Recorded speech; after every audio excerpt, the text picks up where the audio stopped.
전 한미연합사 사령관 빈센트 브룩스. 그가 이틀 전 포린 어페어스에 꽤 파격적인 내용의 기고문을 냈습니다. 그 제목은 북한과의 그랜드 바겐. 이전에도 소개드린 바가 있지만 포린 어페어스는 포린 폴리시와 함께 미국 최고의 외교 권위지로 꼽힙니다. 전임 대통령에서부터 각 국가의 수반들, 저명한 학자들, 메이저 싱크탱크의 핵심 인물 등이 기고문을 냅니다. 현실적인 미국 외교의 방향성을 읽을 수 있는 매체들.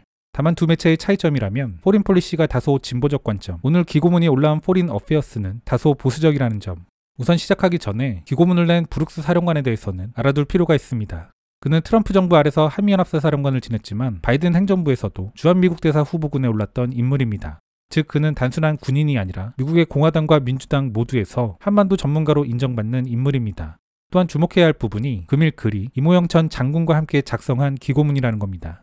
이는 단순 아이디어 차원이 아닌 한미 당국자 간 상당한 수준의 협의가 있을 수 있음을 추론해 볼 수 있는 대목입니다. 물론 추론의 영역은 향후 남북미의 움직임에 따라 그 결과를 알 수 있는 부분일 겁니다. 다만 그 무게감은 묵직한 그런 기고문으로 어느 외교 전문가의 책상 위에서만 탄생한 글이 아니라는 것은 분명해 보입니다.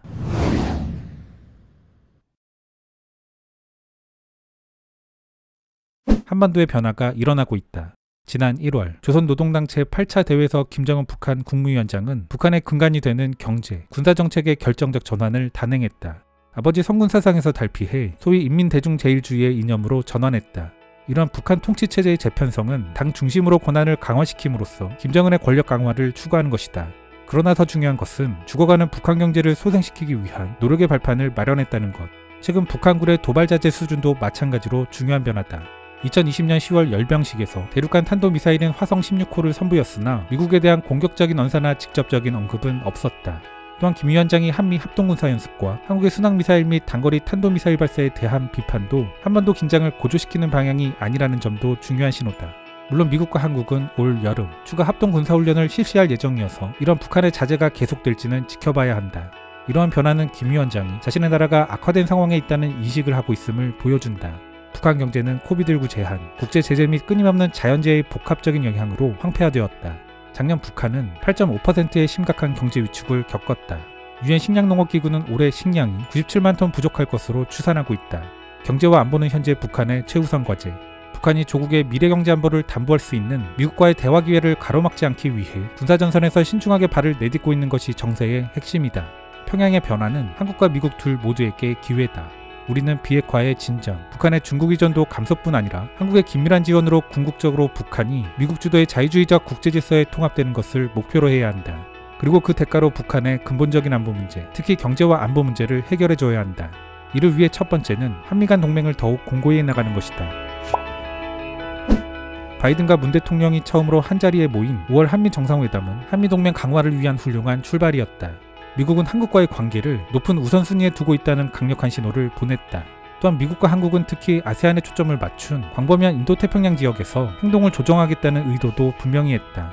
이러한 넓어진 협력은 동맹을 위한 새로운 전략적 지평을 열어준다. 이러한 진전에도 불구하고 한미동맹에는 두 가지 과제가 놓여있다. 첫째, 북한과 중국은 미국과 한국 사이를 멀게 만들려는 노력을 계속할 것이다. 군사적 위협에서 외교적 약속에 이르기까지 북한은 워싱턴과 서울에 다양한 메시지를 보내는데 능숙하다. 한편 중국은 목표를 달성하기 위해 종종 경제적 강압을 사용한다. 2016년에 있었던 사드로 인한 경제적 보복이 대표적이다. 중국 경제 강압에 영향을 받은 비즈니스 부문은 사드 배치와 직접 관련된 대기업에서부터 관광 및 케이팝에 이르기까지 다양했다. 물론 동맹은 굳건했고 중국은 궁극적으로 항복했지만 미국과 한국이 더 가까워지면 중국발 더 많은 괴롭힘이 예상된다. 한미 정상은 향후 중국의 경제적 강압 행위에 대한 대응 방안을 구체적으로 마련해야 한다. 이는 동맹이 북한, 중국, 러시아와 관련된 전통적인 영역을 넘어 공동방어 태세를 확장해야 한다는 것을 의미한다. 둘째, 한미는 한국 대통령 선거 기간과 이후에도 연속성을 유지해야 한다. 트럼프 문 대통령 시대 동맹 약화의 주요 원인은 미국의 포퓰리즘을 만족시키기 위한 국방의 정치화였다. 한국도 마찬가지일 수 있다. 통합 대공 및 미사일 방어 시스템의 개발, 공통 지휘 및 통제 시스템의 현대화, 전술 핵무기의 획득과 같은 이슈들은 잠재적으로 포퓰리즘 민족주의 정치에 취약한 이슈들이다. 이런 확고한 기반 위에서 미국과 한국은 점진적으로 북한과의 관계를 정상화하려는 노력을 시작해야 한다. 과거 북한의 행동을 바꾸려는 시도에는 군사적 압력, 국제경제 제재, 비핵화 추진을 위한 베이징의 어느 정도의 협력 등이 포함되었었다. 그러나 북한에게 이러한 접근 방식은 중국의 경제적 지배력이나 한미동맹이 초래한 군사적 위험에 대한 설득력 있는 대안을 제시하지 못했다. 더 나은 접근 방식은 김 위원장이 가장 원하는 것을 향한 길, 즉 경제적, 정치적 문제에서 벗어날 수 있는 길을 제공하는 것이다. 한미 정상은 상호 신뢰가 구축되었을 때만 더 깊은 협력 단계로 나아가는 전략적 신중함의 정책을 채택해야 한다. 이것은 북한이 대가를 제공하지 않고 선의만 취하는 것을 방지할 것이다. 포용의 첫 번째 단계는 북한과의 새로운 관계를 알리기 위한 노력에 초점을 맞춰야 한다. 미국과 한국은 건설적인 대화에 참여하려는 북한의 의지가 입증되며 인도적 및 의료 지원의 형태로 즉각적인 경제적 구호를 제공해야 한다. 구호는 유엔 지도에 인도주의적 임무의 일부로 제공될 수 있다. 군사전선에서 초기 목표는 긴장도 및 분쟁 위험을 완화하기 위한 공동 약속을 수립하는 것이다. 한반도에는 몇 가지 잠재적인 인화점이 있다. 포괄적 군사협정은 2018년과 2019년 사이 군사협력을 확대하기 위한 조치를 취했지만 이후 협력은 진전되지 않았다. 그러나 이 협정의 결과물인 군군 채널은 긴장의 영구적인 완화를 달성하기 위한 가장 중요한 통로 중 하나다. 미국과 한국은 진전에 대한 의지를 표명하기 위해 위험을 감수해야 할 것이다. 예를 들어 북한과의 종전선언은 한반도 정치의 근본적인 변화를 의미한다. 이는 북한의 김 위원장에겐 잠재적으로 북한과 한국에 대한 태도를 전환할 수 있는 기회를 제공할 것이다. 그것은 비핵화를 향한 길을 열 수 있는 추가적인 신뢰 구축 조치를 가능하게 할 수 있다. 이는 한반도와 북한이 진정으로 추구하는 다면적 안보 부장을 달성하는 것이다. 미국과 한국의 지도자들은 김정은에게 그가 가장 원하는 방향, 즉 그의 경제적, 정치적 고통에서 벗어날 수 있는 길을 제시해야 한다. 두 번째 단계는 북한과의 관계를 정상화하고 중국에 대한 입장을 재조정하는 것이다. 미국과 한국은 북한 경제를 활성화하기 위해 과감한 조치를 취해야 한다. 예를 들어 미국의 경우 북한 투자 자금에 대한 금융 지원 등의 방법들이 있을 것이다. 이는 결과적으로 북한에 대한 영향력을 확대할 수 있다. 이 경제 패키지는 중국에 대한 북한의 경제적 의존도를 줄이는 데도 큰 도움이 될 것이다. 한국은 새로운 투자 유입을 효과적으로 관리하고 북한의 역량 강화와 사회 발전을 지원하기 위해 적극적인 역할을 해야 한다. 한국과 미국은 이러한 경제적 이익을 비핵화에 대한 북한의 입증된 진정과 교환해야 한다. 한미동맹과 북한도 군사관계를 정상화해야 한다.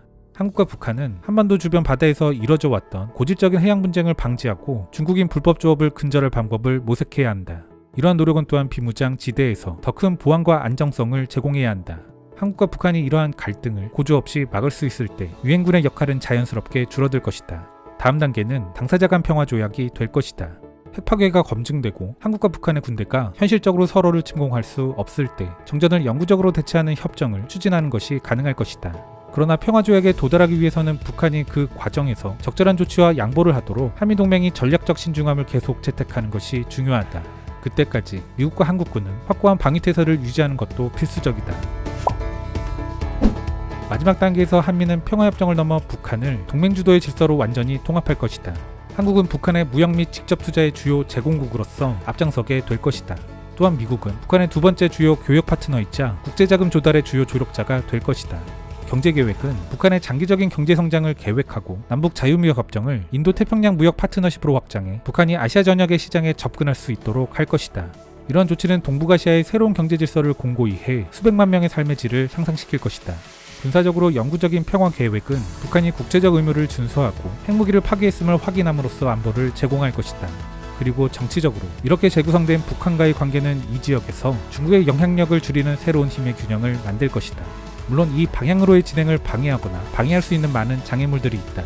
중국은 북한 경제에 대한 독점권을 쉽게 양도하지 않을 것이며 한미 외교 계획을 방해하려고 할 것이다. 게다가 국제사회는 북한 내 개탄스러운 인권유린 상황 등을 계속해서 평가할 것이다. 만일 개선되지 않는 상황이 이어진다면 북한의 회복을 돕는 데 기꺼이 참여할 국가의 수는 제한될 것이다. 동맹 지도자들은 이런 많은 장애물들과 씨름해야 한다. 다만 그런 것들은 다시는 전쟁의 도가니를 거치지 않고 용납할 수 없는 현 상태에서 더 나은 미래로의 변혁을 주도하는 성격의 것들이다. 기고문을 보면 결국 북한은 베트남처럼 만들자는 것으로 보입니다. 미국과 베트남은 전쟁 후 반세기가 채 지나지 않은 지금 완전한 협력 및 지원 관계로 탈바꿈합니다.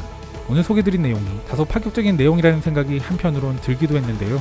그러나 베트남이라는 현실에서 구현된 실증 모델이 있는 만큼 없었던 길을 가자고 하는 것도 아니라는 생각입니다. 아무튼 기사 내용과는 직접적으로 관련이 없지만 저는 이러한 기고문이 나온 시점에 주목합니다. 얼마 전 남북 군 통신선이 재개됐고 그 후 통일부에서 움직이기 시작했습니다. 앞으로 올림픽이 끝나고 나면 무언가 남북관계에 의미 있는 움직임들이 있지 않을까 그런 예상을 하게 해주는 부분들입니다. 그러고 보면 역시 외교에는 영원한 적도 우방도 없으며 국익만이 있다는 것을 다시 한번 느낍니다. 다만 오늘 기고문이 보여주듯 한반도 평화라는 우리의 목적을 달성하기 위해서는 주변국들과 이익이 합치되는 지점들을 찾아나가는 것이 중요한 게 아닐까